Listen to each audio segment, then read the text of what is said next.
Arne Slot has come to Anfield and took over the Premier League in record fashion. A transition period was expected when Klopp departed the Reds, but other than a couple slip-ups this season, the transition of power has been seamless. However, in today's video, we have some huge news about our manager ahead of our Manchester City clash. We will discuss this in today's video whilst going over all the latest Liverpool news from the last 24 hours. There is so much to discuss in today's video, so be sure to like the video and subscribe to the channel for daily Liverpool content. But first, Arne Slot has explained his disappointment at not being able to call upon Diogo Jota more regularly, but hinted that he would now be Liverpool's starting number 9. Having begun the campaign as Slot's first choice, injuries have limited Jota to just 5 starts in the last 4 months, with a return of 8 goals in his 24 appearances. But now working his way back to full fitness, the Portuguese has started the last 2 games and could keep his place for the trip to Man City on Sunday. That comes 4 days after the 2-2 draw at Aston Villa that saw Jota assist Mohamed Salah's opener and strike the bar, but also squander a huge chance, hitting the target just once in his last 10 shots.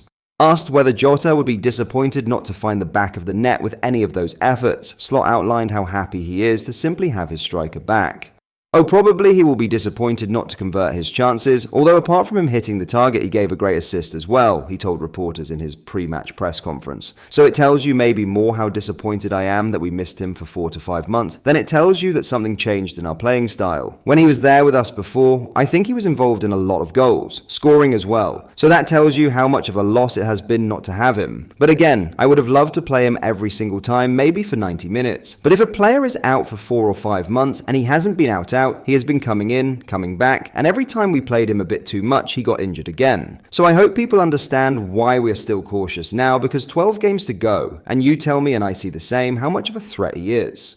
We have to keep him available for 12 more games, and Champions League and the League Cup final. But that is not an easy balance to find. I would have loved to keep him in the team, because he played really well, for Trent the same. Who takes out 2 players that are playing so well? That's only because it's a big injury risk to keep them in the team. As Slot referenced, the decision to take off both Jota and goalscorer Trent Alexander-Arnold on the hour mark at Villa Park led to confusion among many. But as he explained immediately after that game, that was a pre-planned change designed to manage the fitness of 2 players with long-term issues this season.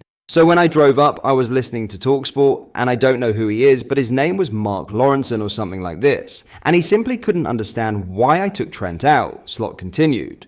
Which I understand from his perspective, because he played so well and he just scored a goal, but now maybe he does understand. Now, in some huge Arne Slot news ahead of our Premier League clash with Man City, Arne Slot, assistant Sipke Hulshoff and Liverpool have accepted the FA's charges against them following the events of the Merseyside derby on February 12th. Slot and Hulshoff were both shown red cards by referee Michael Oliver in the aftermath of Liverpool's 2-2 draw with Everton in fiery scenes at Goodison Park.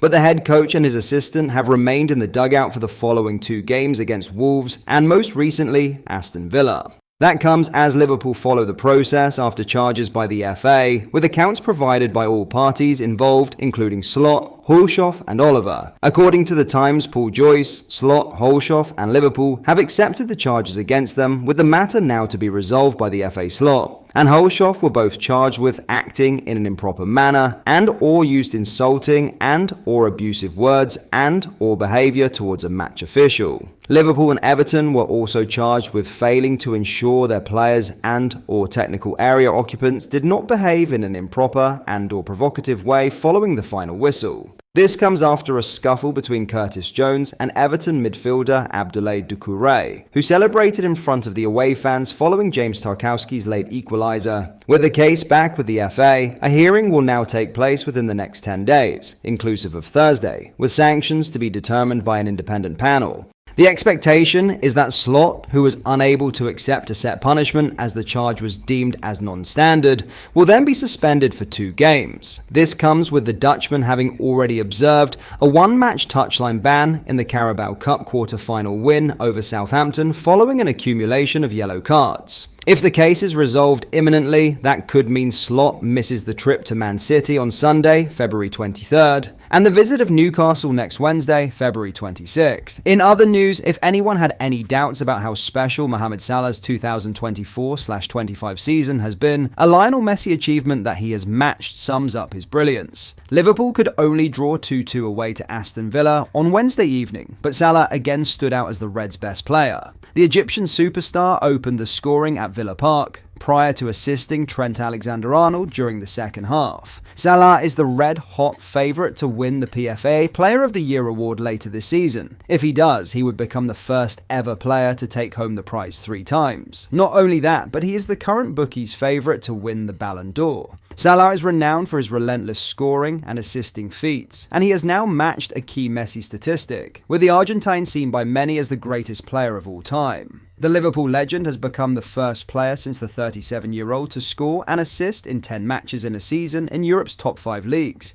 dating back to the 1800s, Argentina achieving the feat in 2014/15. He has managed the feat against Aston Villa twice, Ipswich, Man United, Chelsea, Man City, Newcastle, Tottenham, West Ham and Everton. Salah isn't done there, however, joining some illustrious company in scoring and assisting at least 15 times apiece in a Premier League campaign. With each passing week, the more important Salah feels to Liverpool's hopes of title glory this season, with almost too much onus on him to produce. In the Reds' last 4 league matches, Arne Slot's side have only scored 1 goal that wasn't netted or assisted by their iconic number 11. That was Luis Diaz's chested effort at home to Wolves last weekend. Salah was still heavily involved in that goal too. Assuming he can stay fit, Salah could even end the season with the most goal involvements in a single Premier League campaign. He is currently on 39, 24 goals and 15 assists, with Alan Shearer, 1994-95, and Andy Cole, 1993-94,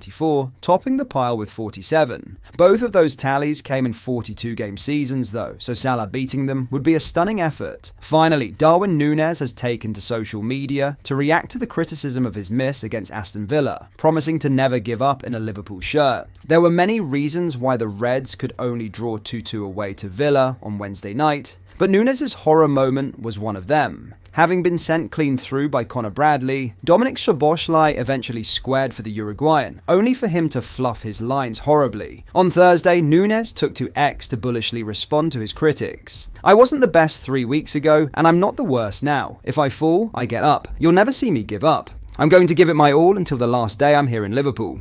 Resilience. From his miss onwards, Nunes offered very little, with Arne Slot openly critical of him in his pre-Man City press conference, focusing on his poor attitude. "Players miss chances that I can accept, but what was harder to accept was his behaviour after that chance," Slot said. "It got too much in his head where he wasn't the usual Darwin that works his arse off and makes sure he helps the team. I think he was too disappointed after missing that chance, and maybe that is why he was a fraction short the moment afterwards." At this point, it will take a lot for Nunes to save his Liverpool career under Slot, with the striker too flawed as a footballer. Now in his 3rd season at Anfield, he arguably hasn't improved at all since arriving, with his finishing unreliable and his all-round game lacking. Nunes may have a cult hero status among Liverpool fans because of his passion, but patience is increasingly wearing thin, especially after Wednesday. It's pleasing to see him come out and show that he cares, promising to give his all until he leaves, but he is now surely into his final 3 or 4 months as a Reds player. But that is all for today's video. Thank you for watching. Please drop a like on the video and subscribe to the channel for more daily Liverpool videos. Thank you. I'll see you in the next video.